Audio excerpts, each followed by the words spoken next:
Hey everybody, this is a real quick video in case you have a Marshall Uxbridge smart speaker, either the Amazon Alexa or the Google Voice Assistant, doesn't matter, and you're trying to pair it with a Bluetooth device like your iPhone, your Android phone, your laptop, your tablet, etc.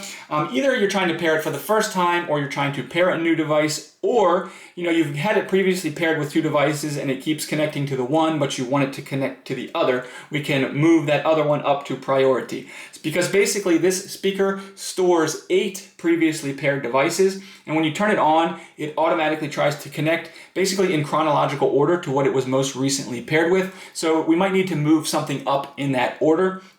And we can do that by repairing it as the new device. So basically what we want to do is with the speaker turned on, we're just going to come in and press and hold this Bluetooth button for 2 seconds until the indicator on the front starts to blink blue, indicating that it's in discovery pairing mode.